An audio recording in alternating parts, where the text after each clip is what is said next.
We are having really nice days, so it's good. Nice. So many familiar faces. Yeah, it's great to see you all. Likewise. All right, we are recording and live on YouTube.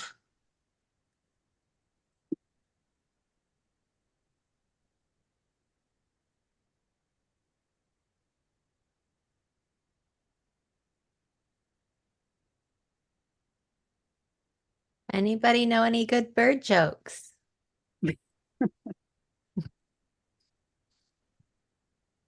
All right, I'll take that as a no. That's too bad. Julie, can you see my screen okay? Yeah, but it's just, oh, there it is. Yeah. Yep, it's set. Okay. Great. Well, I'll let you go ahead and start whenever you're ready. All right. Thank you, everybody, for coming to our 2024 AFO members meeting on Zoom this mid-May. Appreciate you making the time to come. And yeah, we'll just get right to the agenda and make this a quick meeting so that we can hear the fun presentation from August afterwards. Do you want to do next slide, Matt? All right, so the first thing we need to do is make sure that we have a confirmation and a quorum. We have a good amount of people, and I know that most of you are all members, so I don't think we'll waste time going around and saying hi and introducing everybody, but We have 29. Oh, 29, okay. Then let's go to the next slide, Matt. We'll just go. Nope, there we go. So we have 29. We needed 15 to be Yep. a quorum. So I think we're absolutely definitely there. I guess raise your hands or give us a thumbs up if you are an AFO member so we can make sure. So you can use the reactions also. Reaction. Yeah. All right. So Scott Johnson, does that look good to you for quorum? I'm not looking at the I'm not looking at the whole gamut of people, but given that Matt has the entire membership list memorized, and he says we're good, I'm going to trust him. Yep. Awesome. Well, sounds great. Thank you all for coming, and we'll go to the next item, which is Judith chatting about our upheaval in our grants program. Take it away, Judith. Thank you. So I'm here speaking on behalf of a very active grants committee, the members of whom you can see on the right side of that slide. And I just want to start off with appreciating all of the work that the committee members have put in, because there have been lots of reforms implemented in the grants program for this year. So we have 3 grant programs now. One of them has already run and made award recommendations. That's the Bergstrom Memorial Research Grant with awards of up to $1,500. And we are this week launching hopefully the 2 Scotch grants. So the Scotch Research Grant, which is a smaller competition, and the Scotch Keystone Grant, which used to be the former Scotch Medal Award. Both of these are going to be multilingual grants. So the applications are going to be accessible for applicants to be written in English, Spanish, or Portuguese. We are going to use a form online that hopefully makes the application process easy, and then uploading the actual research proposal as a PDF in the same form. All of the instructions are going to be posted on the AFO website, and the applications are going to be open until July 15th. So there is a good 2 months of application opening period when we can do a strong push to gather as many competitive proposals as possible, and also get a lot of exposure for the different grant programs. So make sure that you check out the website and bookmark it and share it with any students, colleagues who might be eligible for the different awards.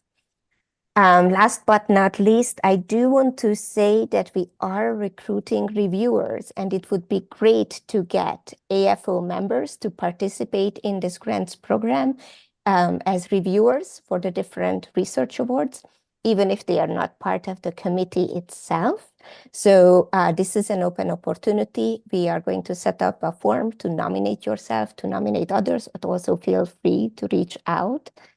Just via email to me or to Matt. For example, if you are interested in serving as part of the committee who is going to be recommending the different applications for awards in these outstanding competitions and in the years coming forward, so for the 2025 Bergstrom and Scotch Awards as well. And I'm not going to make any big reveals on who received those awards, but it has been a really competitive process for the Bergstrom Awards with lots of applications that have come in, and it has been a very rewarding experience for the people who have been participating in the competition to date, and I hope that it's going to continue with its success moving forward as well. Really appreciate the funds that are coming in for these awards, and we hope to be able to make more awards this year than we have been in the past. So that's a quick update on the grants program, and I'm happy to answer any questions if there are some. And thank you again for the committee for all their work.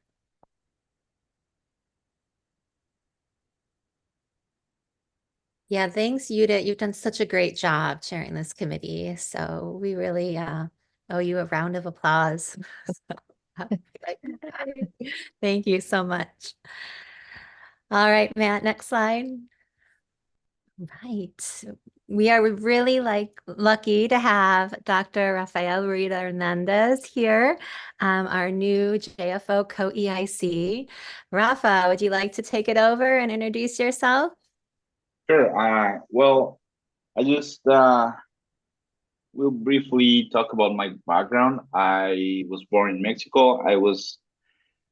I've spent most of my life here. I went to undergrad and graduate college here in Mexico, and after that, I've been going on and off with postdoctoral appointments in the States. So I'm familiar with both the Latin American and the North American or American way of how they handle academy or academic life.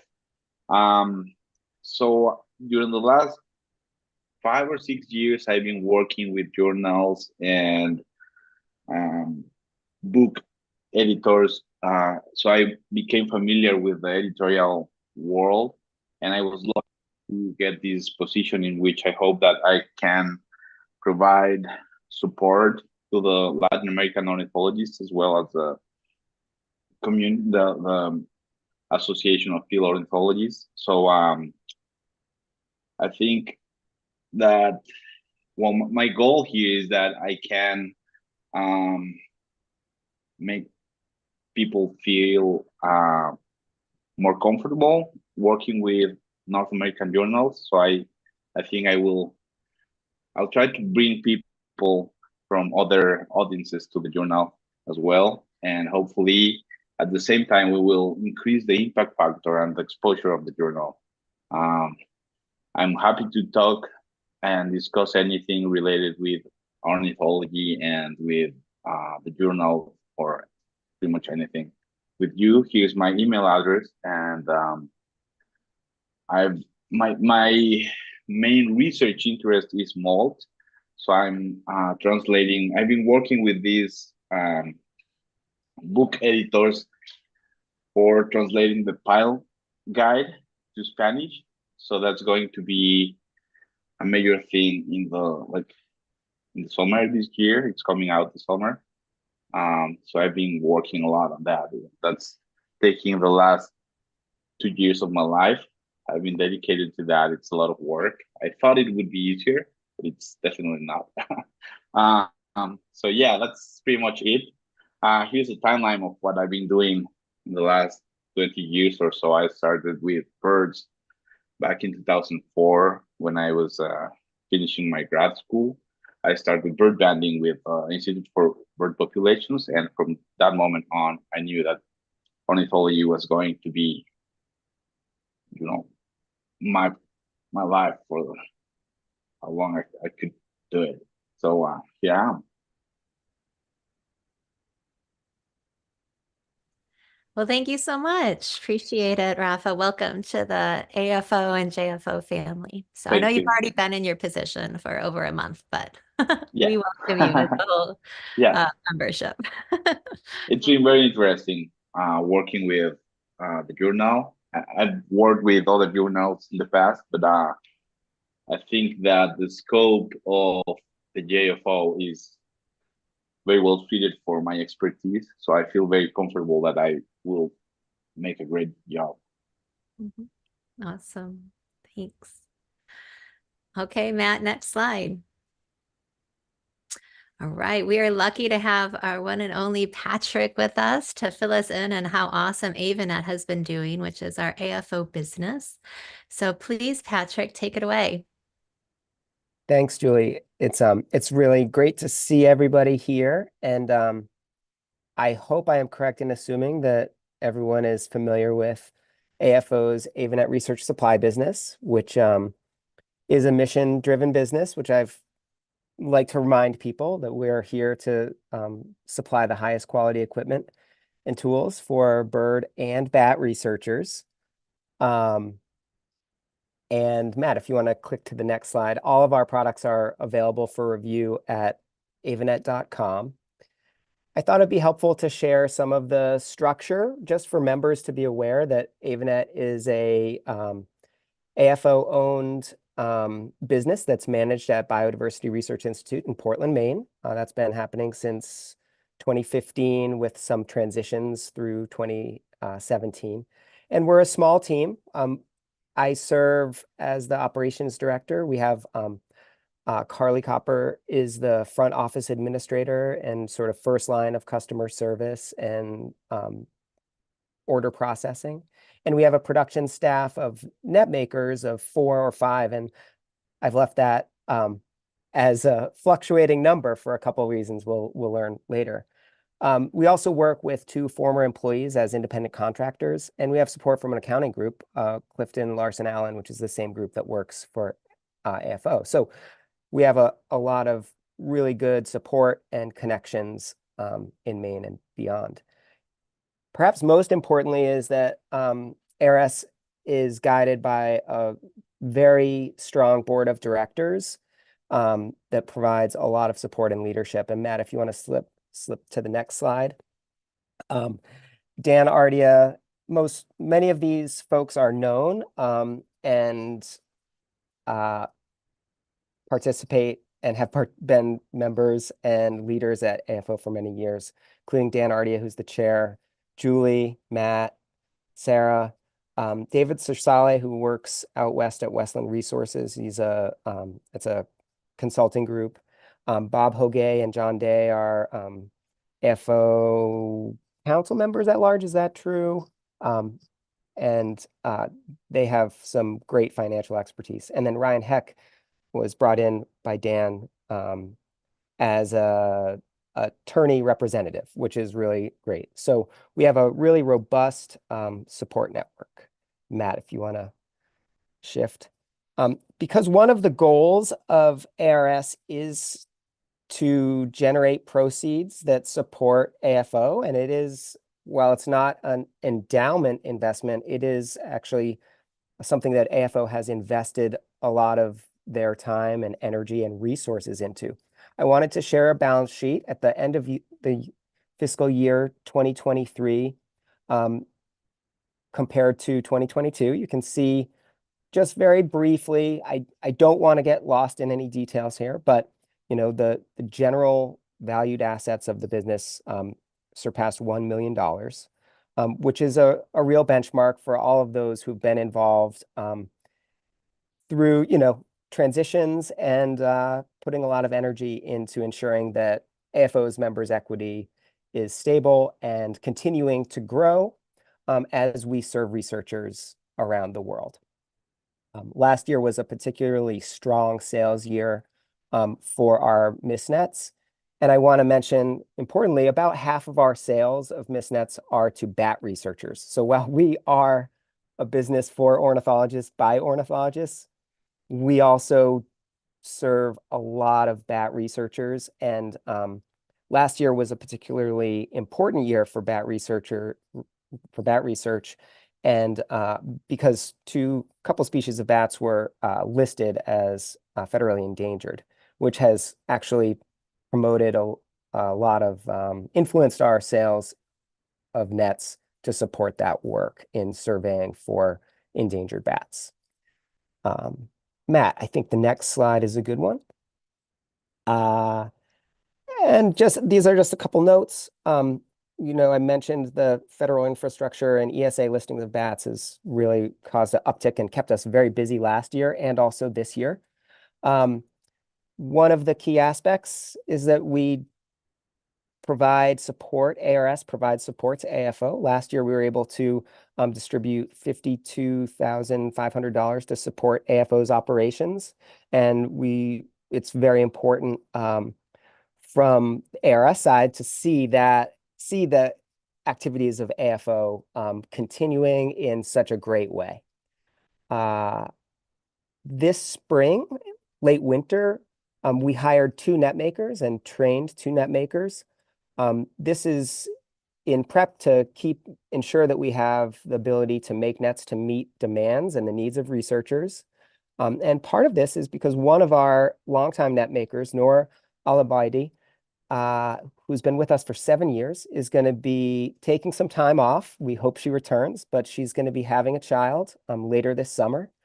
And I think for all of us who work in different capacities with friends, this is really just great news for all of us here at AVANET. And I thought I would share it broadly with everyone. We're trying to find some time amid another busy year to review our staffing structure and make sure that we're poised for some strategic thinking and planning so that we are in the best position to serve researchers as we look ahead.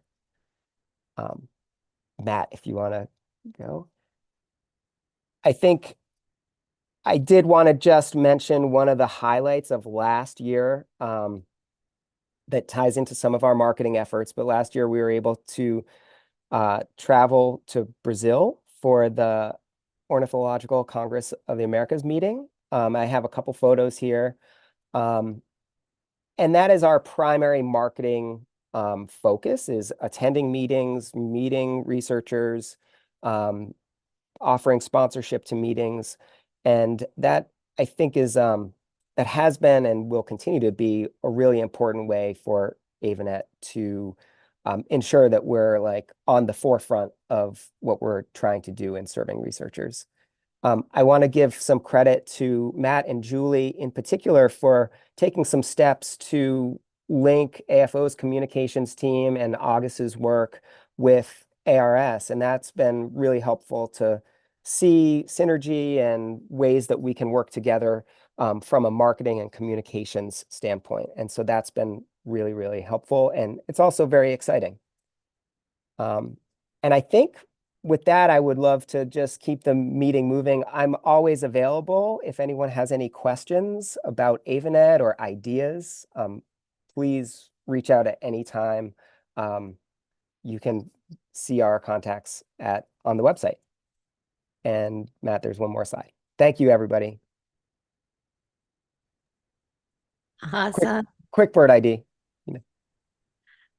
Thanks, Patrick. That's awesome. I don't know that bird ID. I'll be honest. Man, it's a great bird. Anybody want to go? It's fall in New England. I-ring. Go ahead, Matt and Sarah. I know I see you nodding. Sarah, do you want to go? Connecticut? Yes. Yeah, okay. That's what I was Yeah. going to say. Sorry, Yeah. I couldn't find my unmute. I was going to say that's a fall Connecticut right there. Yep, a lovely Thank you, bird. warbler. It's a We great bird. should do more bird trivia like this. This is awesome. That would be so fun. We can plan that for our 2025 meeting. Banding. Well, you know that the Eastern Bird Banding Association always used to have the quiz. People had the age and sex and get the species of the bird in the picture, and they'd only show a part of the bird, you know. Anyway, Oh my wow. gosh. very Wow. challenging. Well, thank you, Patrick, so much. It was wonderful. Thanks, Patrick. Thanks, Julie. Thank you, guys. Thank you, everybody. All right. Next slide. Yay. All right. So I get to acknowledge our outgoing AFO officers and counselors. And as I move into the position of past president, we need to say goodbye from executive committee to Valentina Ferretti, well known as Valet. And she has been so important to AFO over the years. Council member for 2 3-year terms, vice president and president in 2020 to 2022, and is again stepping down from past president at this meeting. But I'm lucky to say that she's still super involved in AFO. She has agreed to chair our professional ethics committee. So thank you so much, Valet. We're not saying goodbye to you. You're just moving into different wonderful roles that we really need you in. So I'd like to do a little round of applause to Valet for all you've done. Thank you. All right, next slide. And we're saying goodbye to some AFO counselors whose positions we'll be filling at this meeting. So both Claire Varian Ramos and Angela Tringali have completed their second of 3-year terms and are stepping down from counselors at this meeting. We've been really lucky to be able to work with them. And 2 other council members, Lucy Zipf and Emily Choi, are stepping down from council as well. So we have several positions we are going to be filling, but I'd like to give a big thank you to Claire, Angela, Lucy, and Emily for all they've contributed to AFO. And with that, Matt, I'll let you take it over from here. All right, thanks, Julie. Yeah, before we move on, I just want to echo Julie's thanks and thank her for being such an amazing president these last couple of years. She's really done a lot in her term as president. This has been a really great organization to work with, and it really relies on the people that are involved. So we spend a lot of time trying to get people recruited into AFO across a range of career levels and backgrounds, and we're really fortunate for all the passion that people give to AFO, and Julie especially has done so much in just the last couple of years, including overseeing the transition of our journal from Wiley to a nonprofit publisher, Resilience Alliance, making the journal open access, helping to establish a communications and marketing staff person whom you'll hear from later today, and shepherding the overhaul of our grants program, and so much more behind the scenes. So thank you, Julie, for all you do, and we'll be relying on you for your expertise in the next couple of years. So you're not getting off the hook quite yet. We're excited about the new folks that we're recommending to bring on to council. So I wanted to take just a couple minutes to introduce the folks who we are recommending to council. Keith Andringa, who's a PhD candidate at Texas A&M University. We met Keith at the Ornithological Congress of the Americas, and he's been great with getting involved in our graduate and early careers committee. Igor Borkunski, who's a researcher for CONICET in Argentina, based in Buenos Aires. He's been an active AFO member for years, and we're excited to continue to have strong ties to Argentina and South America, and we're excited about working with him. Natasha Fontaine, who's a biologist for Audubon, Florida, and a pretty amazing scientific illustrator and artist and communicator. So we're excited to get Natasha involved in AFO as well. Evan Jackson, who is in Maine. He's an adjunct faculty member with the University of Maine at Farmington, and does raptor work with the Maine Department of Inland Fisheries and Wildlife. He's been our book review editor for a year and a half, 2 years now, and has just done an amazing job in churning out book review after book review. And so we're really excited about getting Evan a little bit more involved with AFO. See, if you do something, we might ask you for more. And we're really appreciative of everyone who gets involved. And we're excited also to invite Maria Andreina Pacheco, who's an assistant professor in the Department of Biology for Temple. Many of you may know Maria. She's been really active in multiple societies the last several years and has helped organize the Congress in Brazil. So we're really looking forward to getting these folks more involved in AFO, and we're very appreciative of them stepping up to the plate for that. So with that, we'll kind of get through the business portion of this. This is a summary of the nominations. And so we are nominating to officer positions. I'm nominated for president. We have Rebecca Brasso, who has been serving on council and has agreed to serve as vice president. Scott Johnson and Sarah Sargent have agreed to continue to serve as secretary and treasurer, respectively. Evan and Keith and Maria will sort of step in temporary to fill those vacancies. And they are still eligible for 2 full terms if they are interested after that. And the class of 2027 council will include Igor and Natasha, as well as counselors who are already serving have agreed to serve a second term. So David Sarasol, Cecilia Capuchian, and Jess Hightower. And so with that, Scott, I don't know if you want to take over here, but essentially we need a motion to accept the slate of nominations as one. I think you just made that motion, Matt. I will second it. And okay. So all in favor, I think we have, let me see if I can, we do have a poll.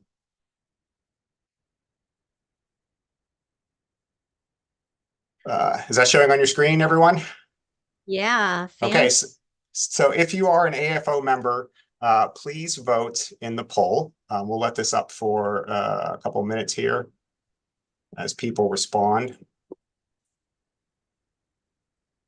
Yeah, you just click the yes part if you want to vote yes. That's so easy.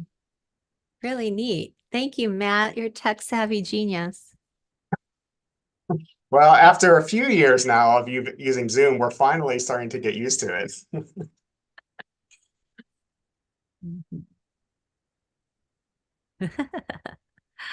There's some fun chats.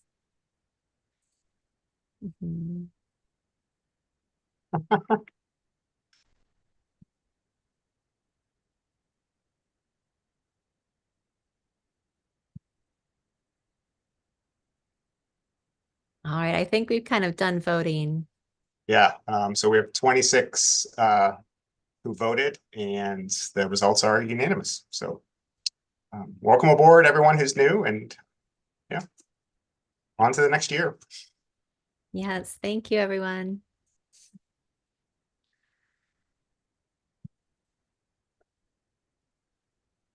Okay, and so with that, I'd like to give everyone an update on our annual meeting. So as many of you know, we are meeting this year with our friends and partners with the Wilson Ornithological Society and the Society of Canadian Ornithologists. Our meeting this year is in Peoria, Illinois, and Ariel Fournier, who has been acting as the local host and is an officer with Wilson Ornithological Society, has really been doing an amazing job of pulling this all together, and it's going to be a really great meeting. The conference itself will be held at the Peoria Civic Center. We have just under 100 oral presentations and 54 posters, and there are several very low-cost field trips. There's essentially a few dollars associated with each one just to make sure people actually are going to go to the one that they sign up for, and everyone can get access to these. So it's going to be a really great meeting. We're very excited about that. Early bird registration closes at the end of this month. So if you are thinking about joining us, if you sign up soon, you can take advantage of that discount. And we hope to see you there. And we will have another members meeting in Peoria. So if you're there and in person, we can hang out and talk about AFO and birds, and Patrick can show us all the photos of the cool Connecticut warblers that he's catching and other things. So yeah, we hope to see you there. Oh, and Matt, early bird registration is still open, right? Yep. Yeah. Closes at the end of this month. So The yeah. 31st. Yep. So hopefully you'll sign up soon and we'll see you there. And just to convince you a little further, we've got some great plenary speakers lined up. So AFO's plenary is going to be Jen Owen, who was talking about migratory birds and global health.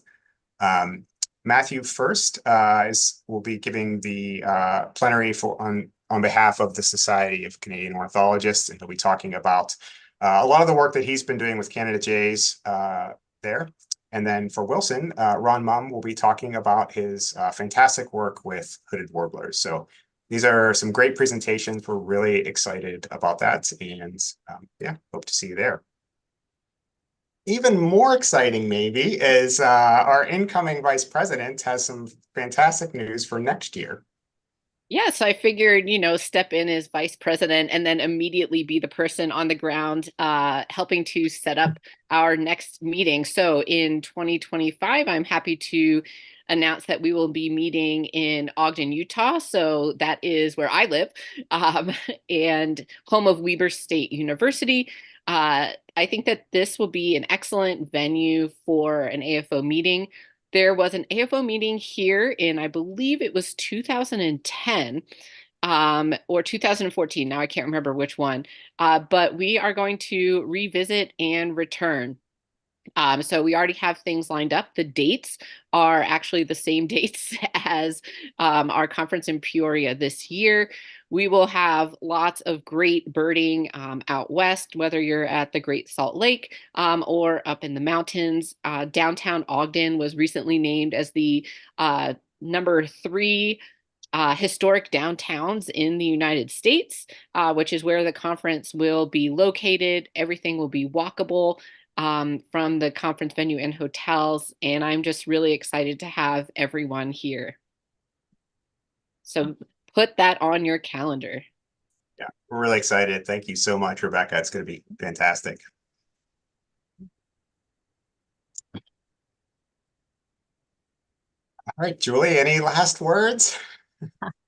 So with that, we're done with our main meeting agenda. We do want to remind you that as an AFO member, AVANET is your business. So please support us by getting all your research supply needs through them and selling them to all your friends.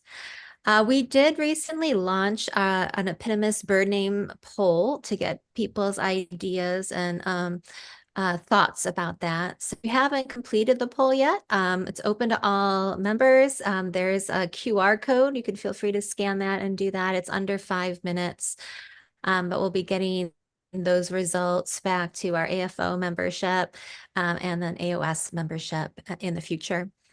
But with that, I move to adjourn the meeting and move on to our excellent presentation that I'm looking forward to from our AFO Communications and Marketing Specialist, Augustina Torretta, on the Saffron-Cowled Blackbird Project, a translator's getaway to the conservation world. So thank you all for coming. And I assume there's no questions, but if you have any questions. Yeah. Raise your hand if you have a question. Oh, that's easy. Scott, do we need a do we need a motion to adjourn, or? You just made it, Matt. I will All right. second it. And all in favor of adjourning this wonderful meeting, just wave your hand at us. Yeah. Looks like it's going to pass. All right. Yep. Thank you, everybody. All right, so stay here, everyone, and we're going to change screens so that August's presentation comes up and we can hear all about her journey and how she became a lover of birds and eventually led her to AFO. Yeah. Hi, everyone. Can you see the screen? Not Probably yet. take the minute, I think. Yeah. Okay. There There we it is. go. Oh, okay. Okay, you can hear me properly, can you? Yep. Okay, cool.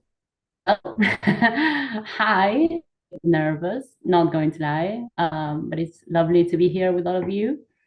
Some of you, most of you know me. For those who don't, my name is Agustina. I have been working as a communications and marketing specialist for AFO last year.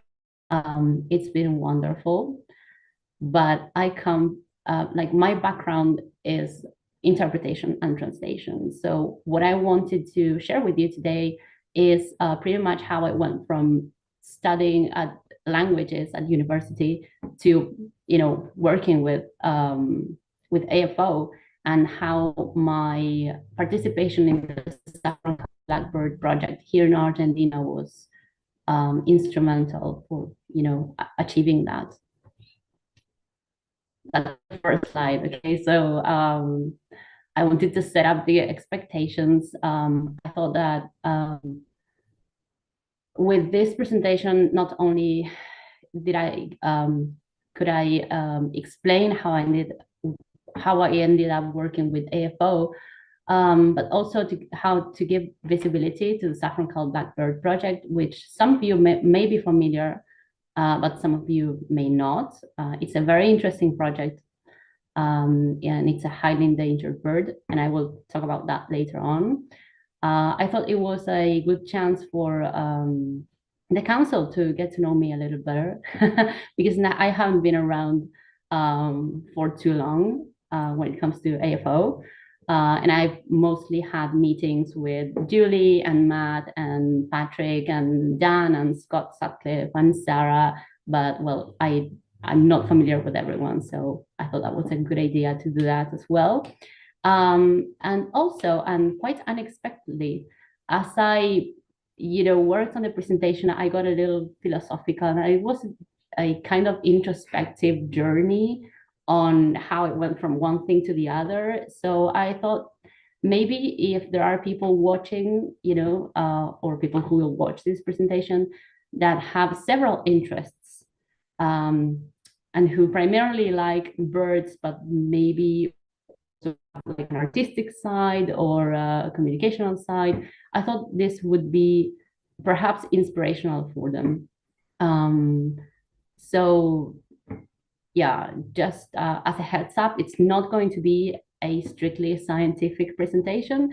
It's going to be a very personal one, and I hope you like it. It's my journey, and it's how I ended up here. So yeah, it all started here. This was my childhood. This was me. I was born to two veterinarian parents. We used to breed dogs when I was little. So, and we moved to a farm when I was 5. So I was surrounded by animals my whole life. I pretty much learned to walk, clutching to a golden retriever. The picture in the middle, the one with the chicken, is at the first time that I had a chicken, I screamed in excitement. So you can imagine just how much I love animals, and it's been like that since my whole life. But as I grew older, I did not realize just how important that was in my life. I kind of took it for granted, like, yeah, sure. I mean, I live in the farm and I like animals and that's it. Like, I have a biologist uncle. I actually went with him to take samples when I was little, maybe 7 or 8 years old. But I didn't really know what biologists did. I liked being connected to I knew was either by being a biologist, which I didn't really understand what entailed, or becoming a vet. And I didn't like either. So by the time I left school and I had to choose a career, I ended up using something that was, kind of what it to me, which was at the time English.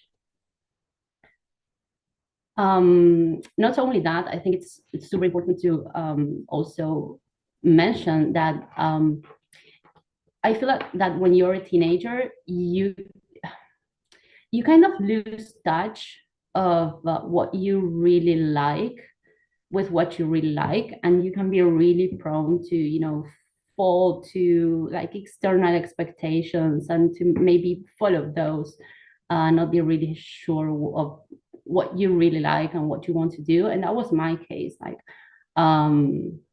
I at the time had a relationship with an English teacher, and I was considering either going to art school because I really liked art, but I had such a terrible imposter syndrome at that time, so I decided not to go to that, not do that. And yeah, I ended up taking what I felt was like the safest path or the safest option, which was studying English. And I actually have 2 degrees, one in conference interpreting. So that's I thankfully I did not study translation. So translation is basically text-based. Translate. An interpreter, you work with people. You mostly you talk, and that's how I was one of the few students from my class that could speak fluent English, because most of them were studying translation and they were like very stiff when it came to talking. So yeah, but at the end of 2018, I was totally unfulfilled. I was working as a subtitler for Netflix and HBO and Amazon Prime and stuff like that. I was doing subtitles for series. I was doing, I was translating at an editorial, working on high school books for the US, but I didn't really like it. And I came across an Instagram post at the Aves Argentinas account, where they mentioned that they were looking for volunteers for the Saffron Cult Blackbird project. And at the time, I felt like I wanted to go on holidays to the Ibera marshlands, which are kind of like in the same region where the project was taking place. And I said, yeah, sure. I mean, why not? It was just supposed to be 2 weeks. And I desperately needed to get out of my house and do something different and meet new people. So that's why I added the arrow, as in I get from this woman handing a diploma, this other person who looks completely different but a lot more radiant while she's holding chicks. Well, that's how I got there. And that's where I discovered these beautiful birds, very special birds for me. This is going to be like the more technical part of the talk. So saffron cowled blackbird is an icterid, belonging mostly to, it's restricted to the marshlands and grasslands of the southern cone. Given how modified all that area has been, mostly due to agriculture and husbandry, it has suffered a lot of habitat loss, and its population has reduced drastically. It's a sexually dimorphic bird, as you can see. Like, so the male is a lot more contrasted than the female. They are gregarious, so they live in groups all year round.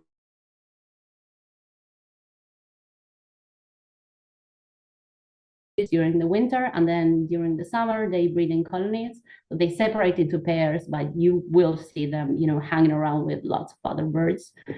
And they have a mutualistic behavior. Depending on the area where you see them, you can find them associated with fork-tailed flycatchers, for example, or black and white monjitas, as is the case in Corrientes province. the black and white morhida is also endangered. So whenever you find both of them, it's like you win the lottery, you know. Yeah, so that's an introduction to the species. The reproductive biology of this species is quite interesting, I guess. So they lay between 3 to 5 eggs. They incubate the eggs for between 10 to 12 days. So it's the female, the one who incubates, not the male. The male mostly protects. Whenever there is a nest, you will not see the female, but you will see a male, you know, perched upright, kind of far away from where the female is. And if you get too close to the nest, it will start to go yap, yap, yap, yap. I think that other icterids have a similar behavior. The fledglings leave the nest at approximately 12 or 13 days after hatching. And both parents feed the chicks. So whenever there are chicks around, you will see both males and females with normally like little green slugs on their beaks, just like the ones that you can see here. As is the case with other icterids as well, sometimes they have helpers. And the colonies are very variable in size. We have found between 2 to almost 50 nests. It really depends on like the characteristics of the habitat, whether if it's too modified, or maybe if they have like a huge field where they can you know, array the nests. You are prone to finding a lot more or a lot less. It depends on that. So this map shows the historic distribution of the bird. As you can see, it used to expand. So the red part in red is where it used to be, and now the portion in yellow is where it's resident, where it's still resident. So it used to distribute all the way to southern Buenos Aires. So that is the dry pampas area.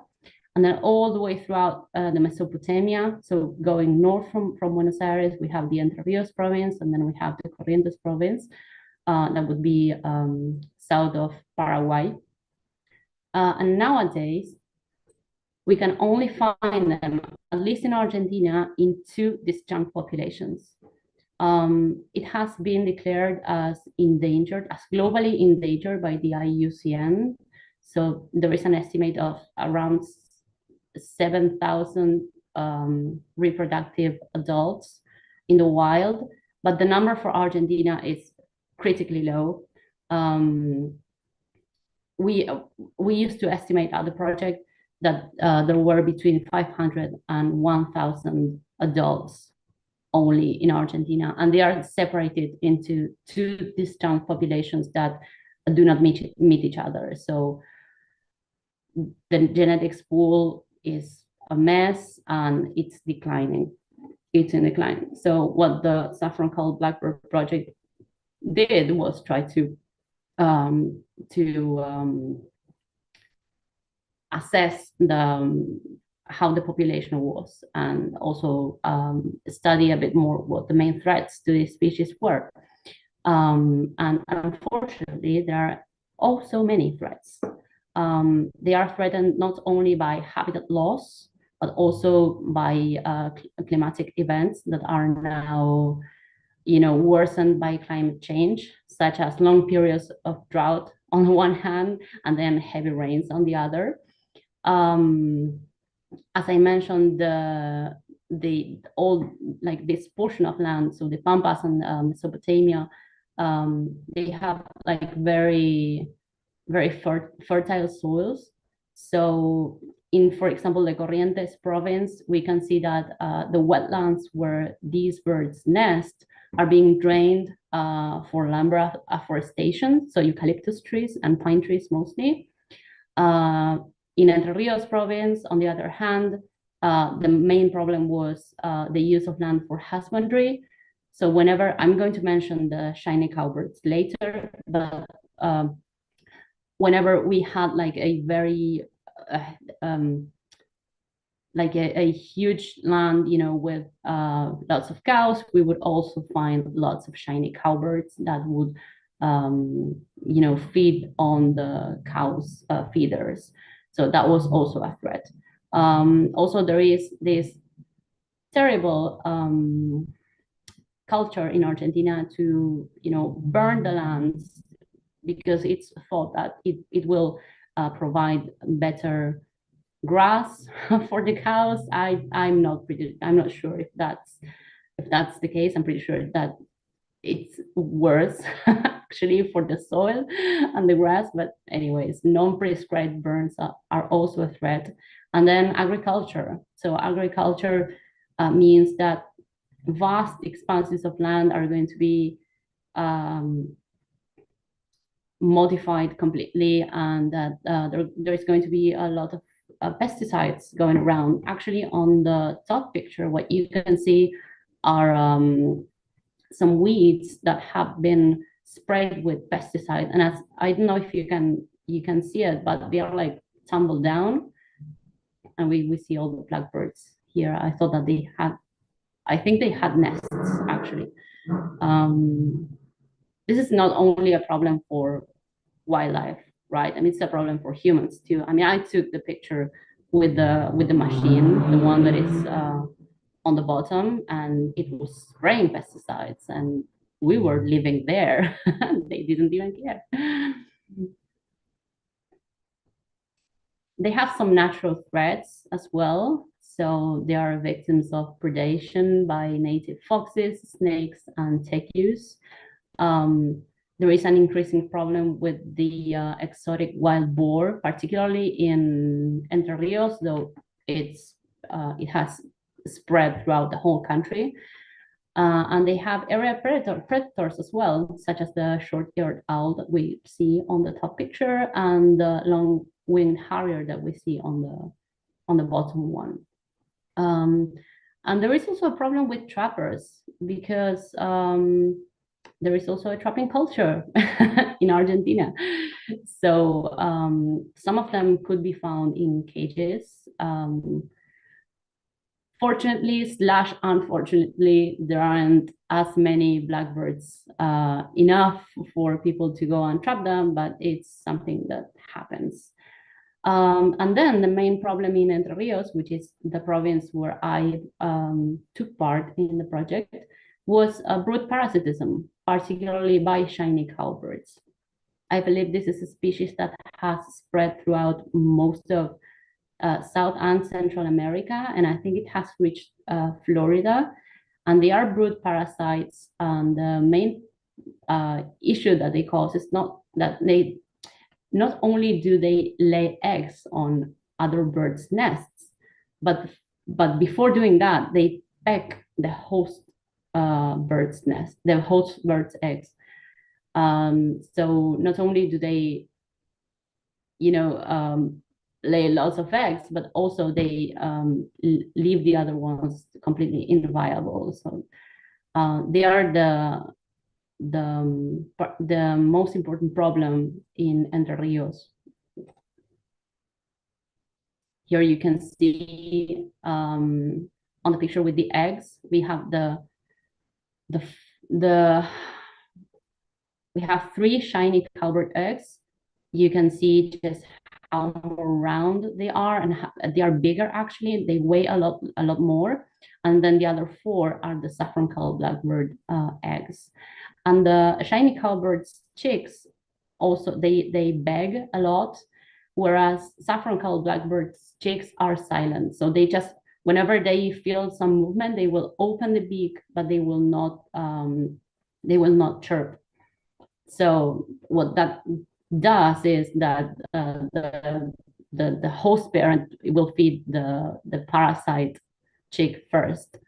And also, shiny cowbirds are larger, they are heavier, and they are a lot more aggressive than saffron-colored blackbirds. And what we used to see were flocks of saffron-colored blackbirds mostly distributed across the colony, with couples, of shiny cowbirds waiting for the saffron cowbirds, the saffron cow blackbirds to leave in order to parasite the nest. And they would sometimes chase the saffron cow blackbirds. So it's something that it's really hard to control.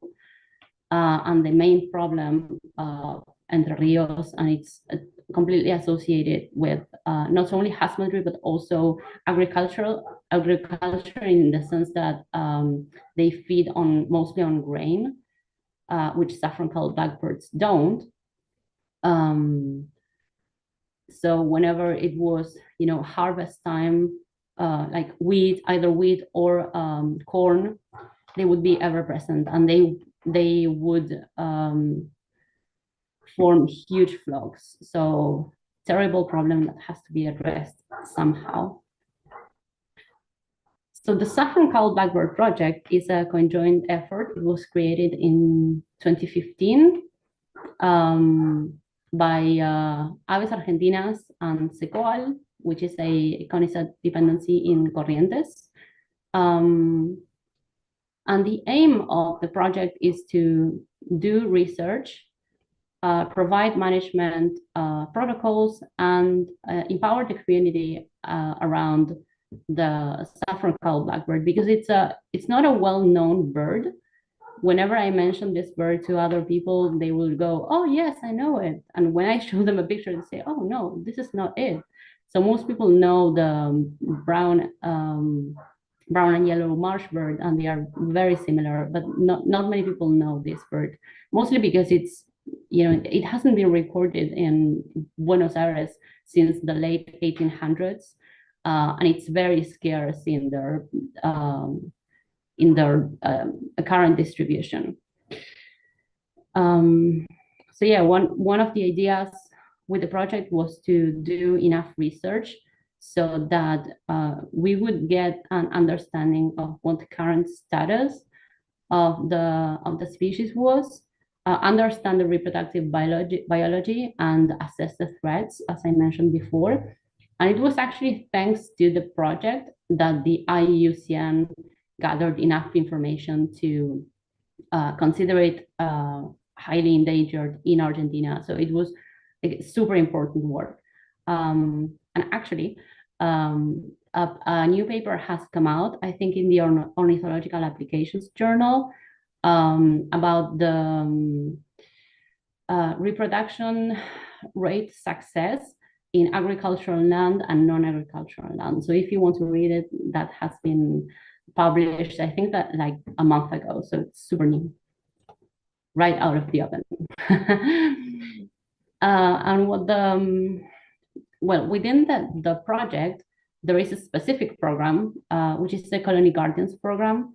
And that is the way in which we worked within the project. So this program was taken from the Hooded Grebe project. You might have heard of the Hooded Grebe project in Patagonia. It won a Whitley Award last year, I think, and it was granted like a renewal of the Whitley Award this year. But basically what the program entails is that we did an intensive colony search at the beginning of the breeding season. And we had to, find the different colonies because, as I mentioned, these birds, the groups are really disjunct, and they were like spread throughout a certain area. So what we first had to do was search for where the colony was that year. And whenever we found a colony big enough, what we would do is set up a camp right next to it. And if it wasn't right next to it, then the closer we could get to it, the better. After doing that, after establishing there, setting up our camps, making like a makeshift dining room, and all of that, we would start the search for nests. And this can be deceptively difficult you have to get some practice. It gets easier with time, but some blackbirds are also good at fooling you, particularly males. One of the things we did was, since the males were perched kind of far away from where the females were, we would wait for the female to leave the nest. But the female doesn't leave the nest straight from the nest, right? So it leaves the nest, it walks around for a bit, and then it flies away. And so whenever we saw a female fly away and we saw a male follow her, we would get closer and see, oh, okay. We would, just search through the weeds and see if we found the nest, trying to be as less invasive as possible. It was good fun and also kind of frustrating at times, I will admit. After we found the nest, we would mark it on our GPS, and we would monitor it every three or 4 days, more or less. And some of those nests, what we tried to do was protect. So we would set up enclosures for nests that were incubating. We would use like a sort of cloth to surround the nest and give the bird enough room for it to get inside and not feel like it was being invaded too much. There is a difference when it comes to Corrientes province and Entre Rios province in Argentina. So the saffron-cowled blackbirds in Corrientes nest primarily in marshes. So normally the ground would have like some sort of water level underneath. So those birds would get straight into the nest. But in Entre Rios, where I worked at the project, they would nest in not in marshes, but in grasslands or whatever they could find that was similar to a grassland, And what they did, it was different in this case. What they did is they would perch somewhere close to the nest. They would get to the ground. They would walk for like 50 meters sometimes, which is a lot. And then the female would, go into the nest and start incubating. So it was very, very challenging to, deploy a protection that would allow the female to walk the path that she normally walked to get to the nest. One of the things that I really liked, and that was very challenging as well, was that you had to be really patient. You had to see where, the female perched so as not to trample that particular branch or that particular weed.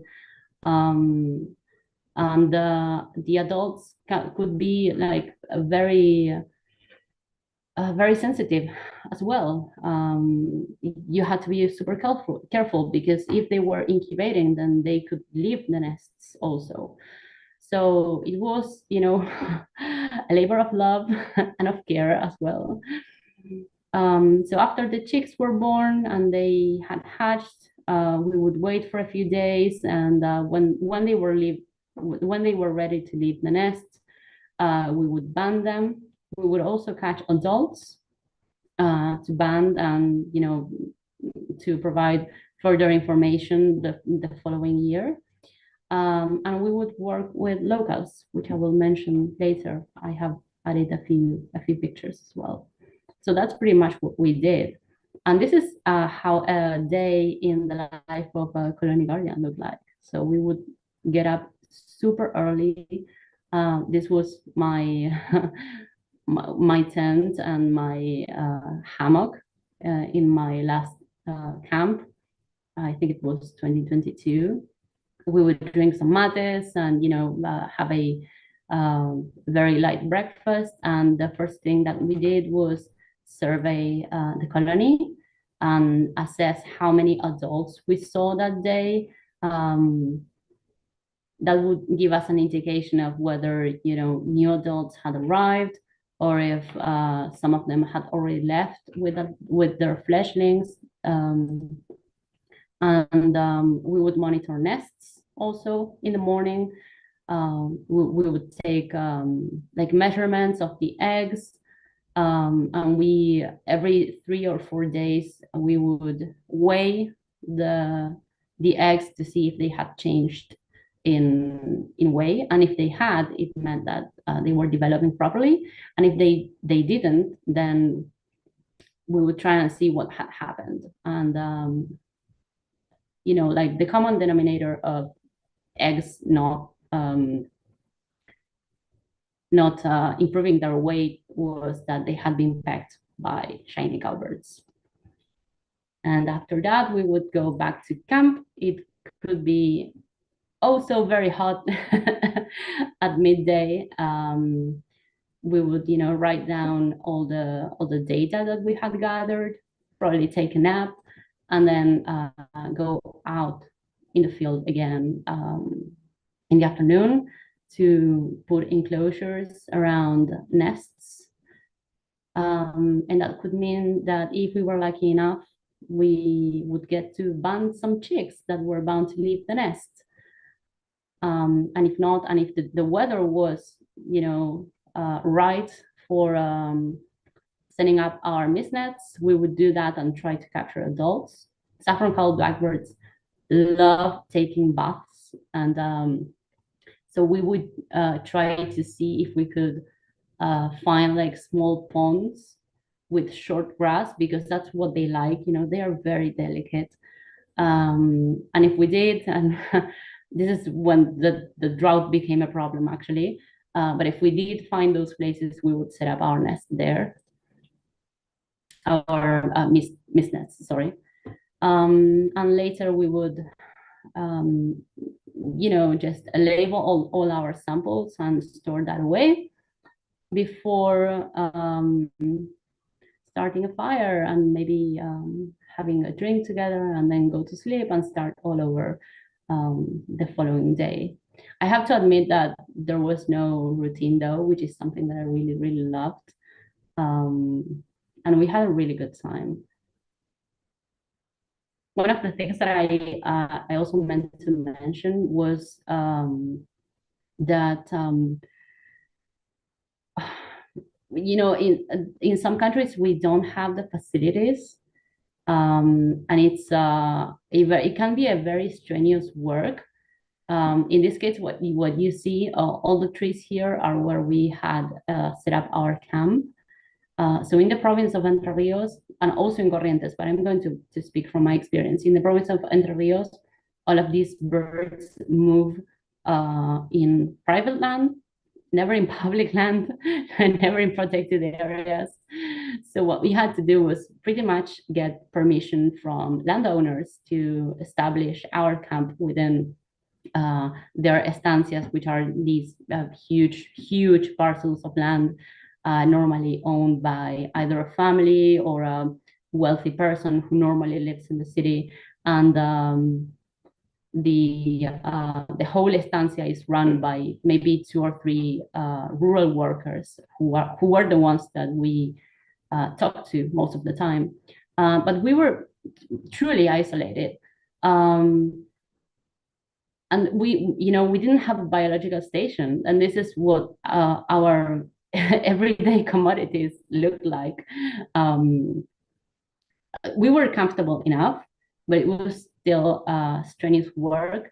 And I think that I truly wanted to mention this because I think it shows just how passionate some people can be in conservation, and how, in spite of maybe not having the means for, you know, a biological station, we may do what we had, and we still gather lots of data. And we may be lacking in some things, but we have lots of spirit and lots of great creativity as well. And I found this quote by Khalil Gibran, which I absolutely love, which is, "Work is love made visible."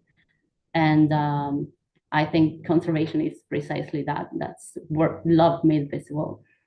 So I wanted to give a shout out to all my Latin American conservationists for sometimes working in under non-perfect conditions. And this is actually one of the things that I mostly enjoy about working at AFO, is that we can help conservationists and people doing research in countries with not as many resources as I don't know, first world countries. That's something that I really love. Okay, so working in the project brought along a whole new skill set for me. So many of the things that I learned to do while out in the field, and most of them were things I never would have imagined I would do. In spite of coming from a family of veterinarians and handling chicks and puppies when I was little. So I not only did I learn how to properly use a GPS or navigate a place that I didn't know, I also learned how to set up mist nets and capture birds and how to handle them properly and how to ban them. How crazy was that?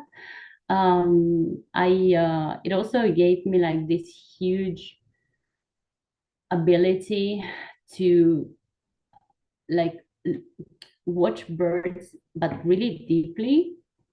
So try to understand what they were doing, watch their behavior, try to find patterns on how they would communicate or what they would do at a certain time of the day, or how they would react to other predators or to other birds even. So it was super interesting. Like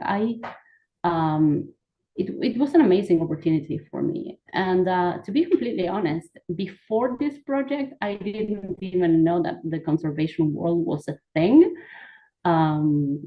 Again, in spite of having an uncle who is a biologist, so I found lots of people who were doing wonderful things to help out endangered species and doing things that I were completely out of my reality. And that might not be too surprising to some, but it was for me, because this was a completely unknown world. Okay, so and here are some of the pictures of the rural workers that I mentioned. So true gauchos, Argentine gauchos. One of the things that I learned in my work in the project was how to communicate with people who come from a completely different reality to the one that I had.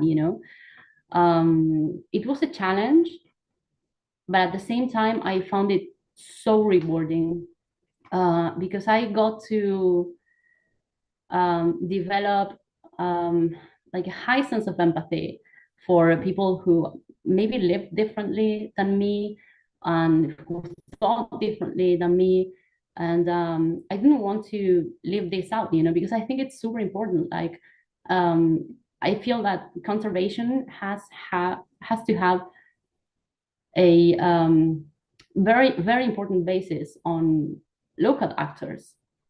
So these guys ended up, messaging us during the non-breeding season, saying, "Oh, hey, look, yesterday I saw like 50 blackbirds and I took pictures." And if it weren't for them, we would have the work would have to have been a lot worse than it was, and a lot more strenuous. And we developed a very nice friendship, and we got to see what the reality was. One day they invited me to go with them on their morning round, and they showed me how they lassoed the cows and to cure their wounds and stuff. So I think that this is something that is truly important, and that it's not mentioned as much as I love to. It was really interesting. It was really interesting to see how I could find, the common ground between all of us, because it seemed like we were so different. But then we weren't. You kind of learn what codes they use, and they get used to the way that you talk, and the kind of topics that you like, and you can like reconciliate that distance. And I think that's a truly marvelous thing. We need more of that. So well, after my first experience in the project, so I was there for 4 years. The first 2 years, I volunteered there for 2 weeks. Then there was the pandemic, and then on 2021 and 2022, I worked there as a colony guardian. So I stayed there for the whole breeding season. That was like 2+ months, I think. And so much changed after that. Imagine me coming back to my computer and my very unfulfilled relationship, where all I had in common was English, saying, oh my goodness, I'm now a conservationist, and now I want this ever present in my life. Needless to say, a lot changed after that. Not only did I meet wonderful people who had like the same spirit that I had, and who were as passionate as nature as I was, but I ended up participating in other projects. One of them was in El Palmar National Park, which was a dream come true for me. Working in a national park is something that I never would have imagined I would be able to do. And not only did I do it, I got to go to like the areas of the park that are not open to the public, and that was amazing. I started birding after this. My parents they used to watch birds when I was little. There is a funny story, because I remember watching them, and I remember thinking to myself, oh my goodness, how boring is this? I'm never going to do this ever in my life. And here I am, considering becoming a birding guide. So it's funny how life has its twists and turns, I guess.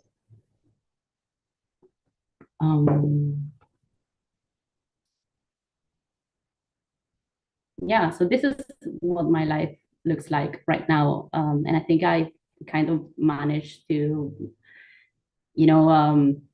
bring some of what the project left in me to my everyday life, by either visiting provincial parks or national parks, or going birding with my boyfriend.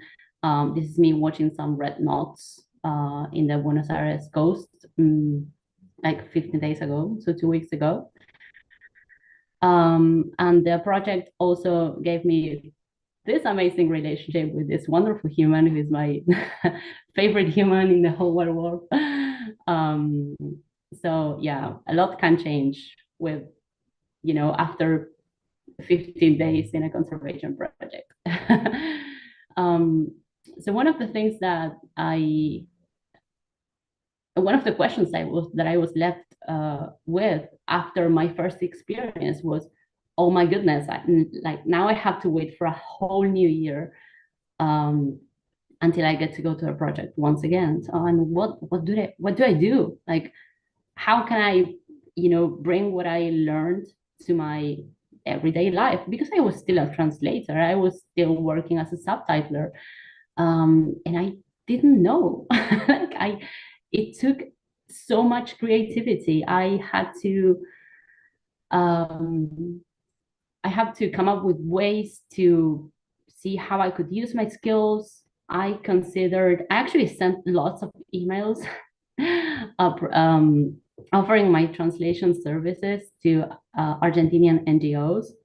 But what do you know? Most Argentinian NGOs don't have money to pay for your translation services, and if you don't volunteer for them, they cannot afford them. So I also consider starting subtitling, documentaries. But the businesses that I was working with at the time, they mostly dealt with Korean series and Japanese series. So I ended up translating lots of anime and stuff like that, but never got a documentary. So I had no idea what to do. So my first attempts at marrying my previous skill set with what I had learned were volunteering for the Ebert Argentina's communication group. At the time, I had also taken a course on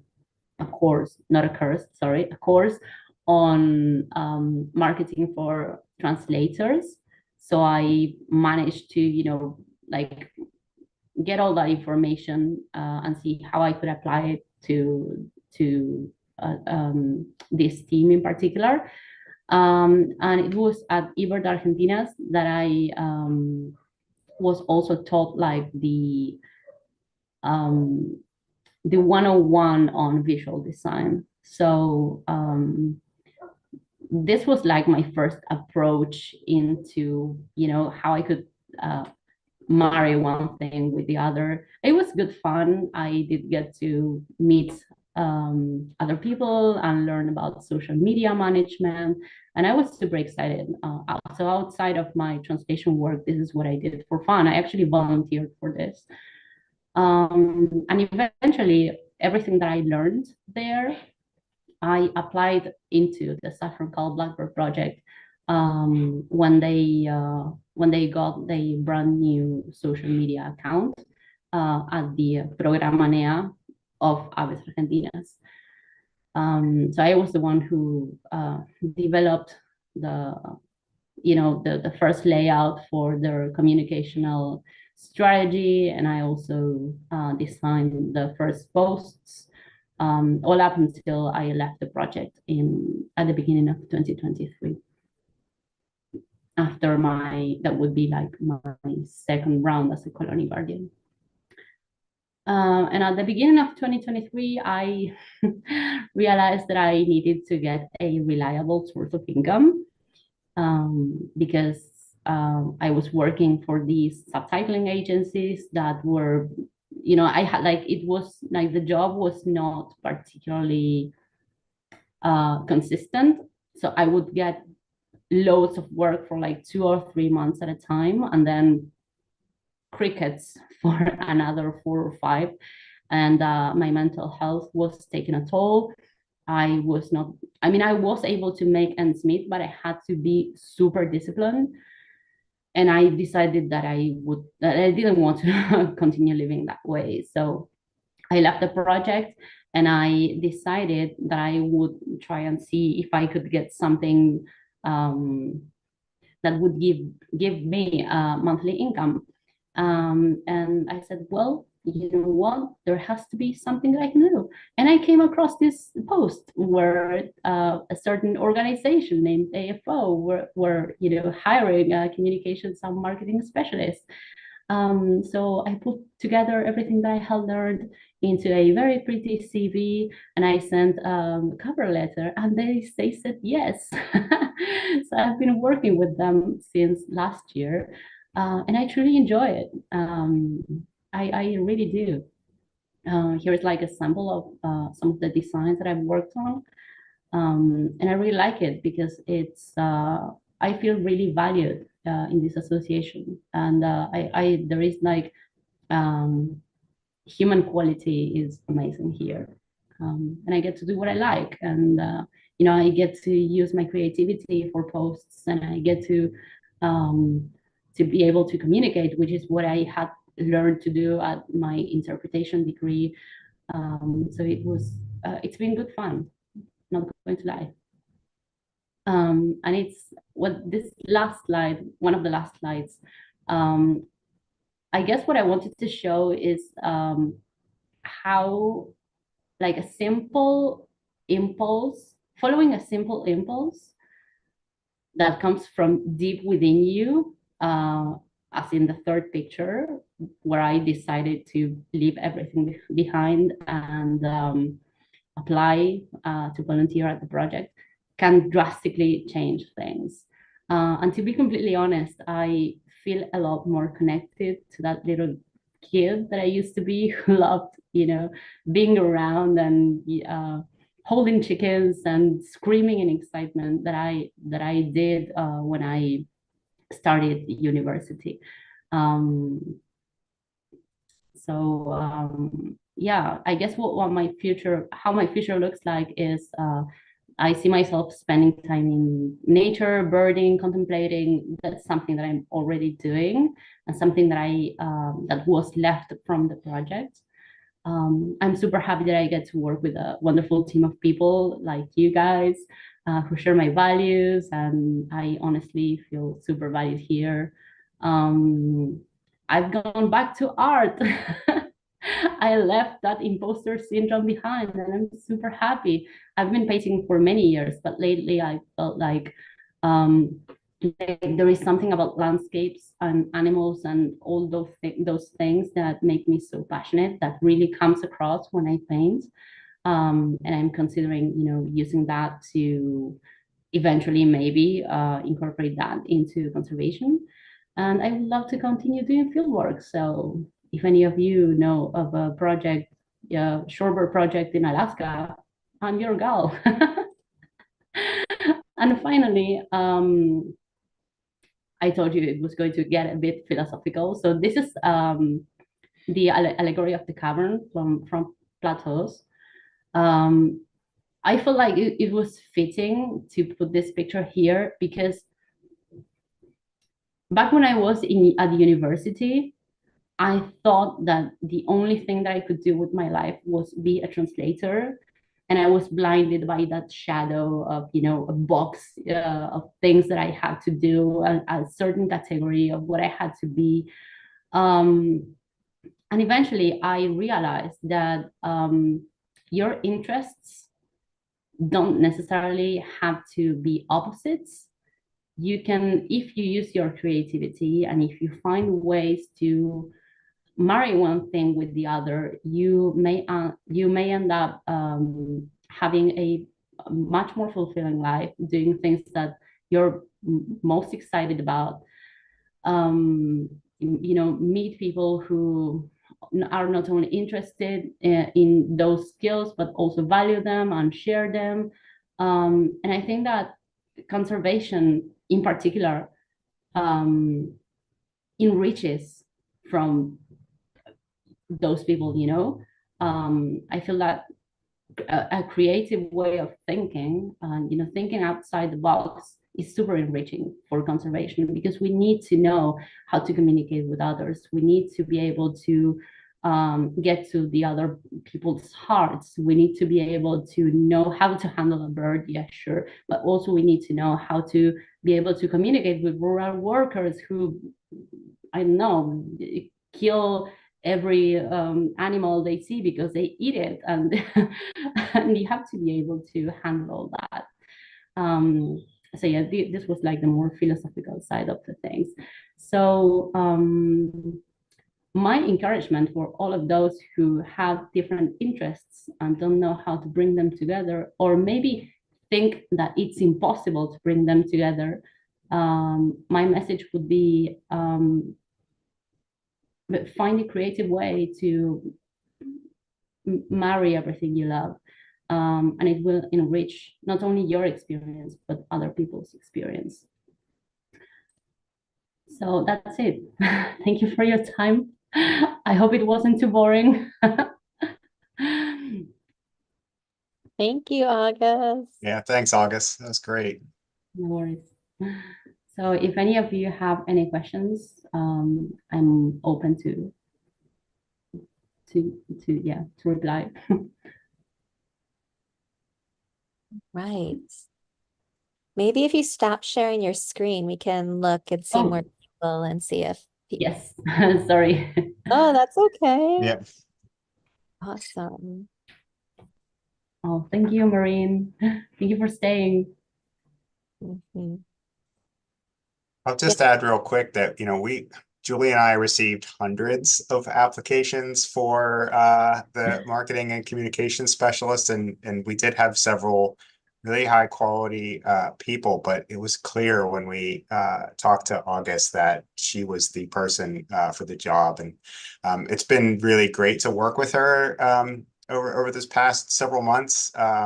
To sort of integrate her with AFO, and she's really done a great job of reaching out to everyone. And for those of you who are going to be in Peoria, August will be joining us, and so hopefully get a chance to interact with her in person there, and really have some great conversations about what you do and how we can share all of your stories through AFO. Yeah, I would love to talk to everyone. So yes, please reach out.